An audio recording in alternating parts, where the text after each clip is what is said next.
Welcome to Avos Strength Insights. This is Evelyn. I'm Chlarence. This is episode 3 where we're going to talk to you about core training. So all about the core, debunk some myths, different ways that we like to train the core. So let's get into it.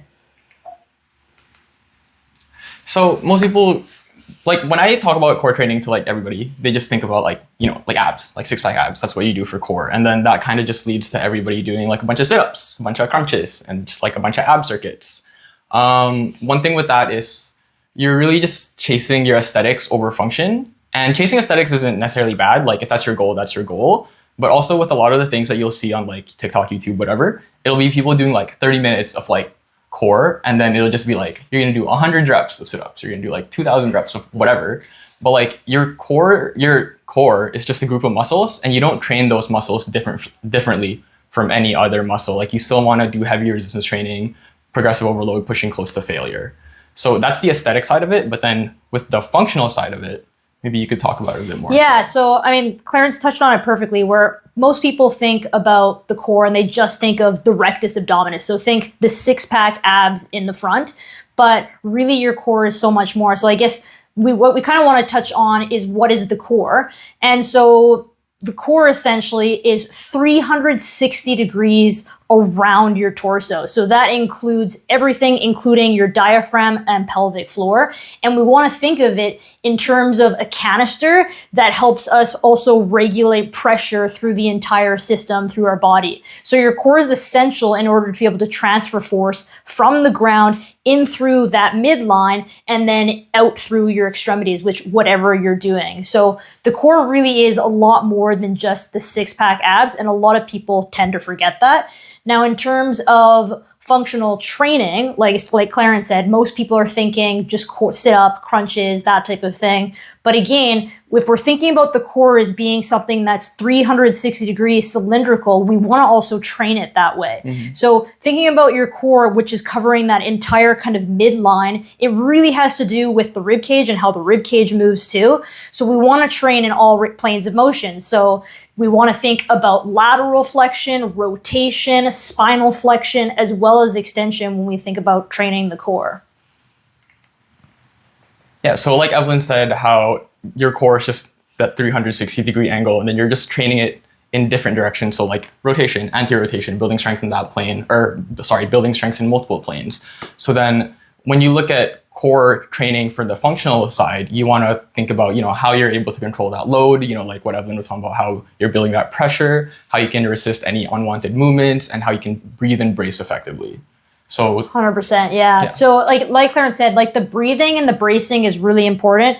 With that same thinking about the core and that cylindrical pressure, a lot of people will kind of hyperextend and go into that rib flaring position. And to be honest, it doesn't, again, if we're thinking about core and being able to move through those positions, it doesn't mean that's necessarily a bad thing. If I've got a med ball and I extend to then recoil to throw that med ball overhead, that's fine as well, right? So thinking about, like I said, moving through all of those planes of motion, we also want to think about what is the goal of what we're trying to achieve when we're training the core. So like Chlarence said, if we're thinking about just purely for aesthetics, the big piece obviously then is, sure, you can do all the core volume in the world, but if your body comp and your body fat percentage isn't low enough, you're never going to see your six-pack abs anyway. So that there is a huge piece, obviously. Just to add, the most that you can do with core training, because you can't spot reduce fat, just if you've never mentioned that before, you can't spot reduce fat. You have to lose overall body weight, which hopefully if you're strength training, you'll be losing mainly fat.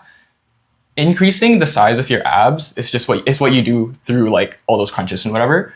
It'll just help you have the six-pack at a higher body fat percentage. But if your body fat's not low enough, you'll never see that, and it won't ever be defined. Yep.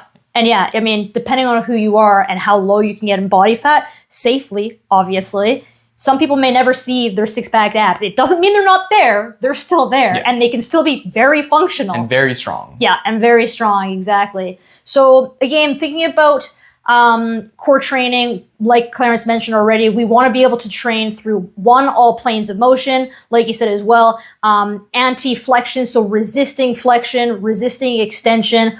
We don't want to think about just that. So it's really interesting. People when I think about the fitness industry for a long time, they kind of butchered or overemphasized sit-ups for the six-pack abs. And then a lot of people in the S&C industry were like, oh, don't do sit-ups at all. Like that became a huge thing too, where we're like flexion-based stuff is no bueno. But in reality, we still want to be training flexion-based stuff, but just aware of the population we're working with. Again, thousands of sit-ups not necessarily important or valuable, but there's better exercise than a sit-up as well. So we want to be able to think beyond that as well. So I guess kind of moving into what are some, maybe explain 5 or 6 different core exercises, kind of looking at some of the like anti-rotation flexion that you can give some examples of how we train the core. So one of my favorite like anti-rotation exercises is the Palloff press, just because 1, it's really easy to set up, and 2, it's really good at training that anti-rotation, and you can add a lot of variations to make it more difficult and progress and make it a bit more specific to whatever sport you need or whatever. Another one that I like that helps you train rotation a little bit more is I use it for like shoulder stability and core training. Yeah. It's the kettlebell armbar. I don't know how you feel about that one for core. Yeah, I mean, I think if you're rotating over and using that for core, absolutely. I mean, obviously rotation, we're thinking more of explosive type work, any type of med ball work that you're doing, great for rotation, cable chops, cable lifts. Even banded rotations. Banded rotations, yeah. So we always want to keep in mind that power lies in that transverse plane, so the ability to rotate, and it's really important to train. We don't want to neglect that type of movement. It's also really valuable in terms of rib cage mechanics and overall mobility and spinal movement and health too. And then I guess if we think about just anti-extension or flexion and just a standard plank. But again, so many people butcher the standard plank, right? So when we like to coach a plank, we like to think about it in terms of creating max tension. So there's something called the RKC plank, which essentially the Russian kettlebell certification use it. And it is a full body max tension plank where you're squeezing your fists, you're creating tension, your lats are locked down, you're pulling up, engaging your quads, squeezing your glutes, everything is engaged. And that's teaching us to create and hold that max tension. The drill is over when you lose that tension. It's done. So many people will just, oh yeah, I can hold a plank for like 5 minutes. I'm like, okay, great. What but are you doing, though? yeah, are you just hanging off your tissues now at this point? And then I think another point is the lateral flexion and moving to the side. So whether you're doing, I don't know, a side plank with lateral bends or a dynamic plank in that sense is another really important way that we want to be training through the spine. A different variation maybe for flexion, instead of like a sit-up, you can do the cable, like crunch is right? Is that what it's you called? can just have like a rope, or you could even do like a dragon flag holding a bench. 100%. Bring your legs up. So we're more working like the eccentric lowering phase, that type of thing. Yeah. Do you have any other ones that you like? In terms of like training extension and just strengthening like your posterior cord, like your spinal erectors basically, other than like deadlifts will train it like isometrically, 100%, but a really good way to train it through movement as well is also just I don't know what it's called, but it's like essentially it's a back extension, but you're letting your entire lumbar spine like curve down. Okay, yeah, well, similar to like a Jefferson's. There exactly. You go. But so like an easier version, because Jefferson's pretty difficult. Fair. Yeah. No, that makes sense. And Clarence made a good point there about talking about the deadlift. Like if you're stacked in a movement, this sounds a little bit cliche, but essentially every movement is a core exercise. If you're in the right position and stacked, and if you use your breath to kind of exhale, set your ribs, keep that cylindrical pressure through your midline, then yes, literally everything you're doing is a core exercise, right? So yeah, I mean, the deadlift, in our opinion, I mean, I don't know about you, but like is one of the best exercises that you can do if done properly. And you will train full body and core with it as well. So keeping that in mind too, that position is everything. And you'll also be training your core. Just one thing, like I've heard a lot of powerlifters say this. I have a powerlifting background. It's just like, people are like, oh, you don't need to train core, just like squat heavy, deadlift heavy. And it's like, there's some truth to it, but then if you want to train more than just bracing, you need to do all the other moves we've been talking about. Fair, too. and especially with guys that are powerlifters where you're only working in the sagittal plane, well, what about the lateral flexion and rotation? Like you're missing a lot of things on the table if you're not training through those other planes of motion and potentially setting yourself up for injury if you're not exposed to that. Because when you go to blow your nose or you drop a tissue on the floor and flex and laterally move, if you've never moved into that position, position. Yeah. Ooh, good luck. Yeah, when I think about my own core training, I just think about exposing myself to a bunch of different movements, less so for like the aesthetics and like for any athletic movements, but it's more about injury prevention. 100%. If I need to pick up my groceries and I'm like in like 20 years, I need to be able to bend down like that and still be fine, you know? Absolutely. Yeah, no, makes sense. What else do we want to chat about? Like, maybe you can talk about what you should feel when you're training core, because I think most people will just focus on like that burning feeling in their six pack. That's a really good point. So, I like to think about when we're thinking about being stacked, first of all, where we've created a video before on what this looks like.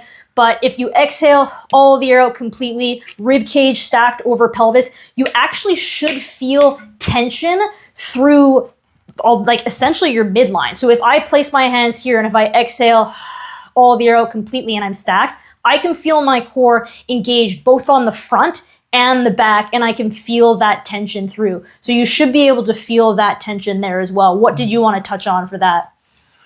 How core training feels like? Yeah, what it feels like. Yeah, so that's me just stacked, but yeah, where did you want to go with the kind of how it feels like and what you should be chasing maybe? I guess it depends on what your goals are too. It depends on what your goals are. Typically, I just want to make sure I feel pretty stable when I'm doing it, and I'm really focused. Like, I feel like with my core training, I really want to focus on my breathing as well, just because if I breathe weird or wrong, it doesn't like injure me, but it'll like throw off the movement kind of. 100%. Yeah, we're always talking about if you can breathe through the movement controlled, you own that position.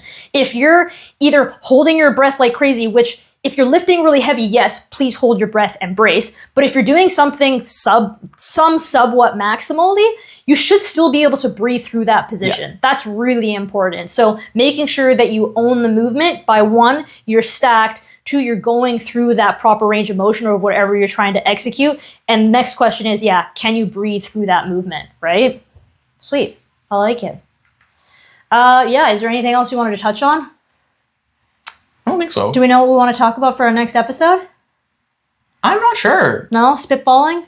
There's like, I was thinking about like what to do after a break, because I just came off a break from training and everything. That's smart. That could work. You could talk a little bit about detraining and how long it takes to make those gains and then also lose those gains. Yeah. And how quick they come back. And I like it. We can talk about that, yeah. All right, sounds good. Catch us next time for episode 4. We'll talk about detraining.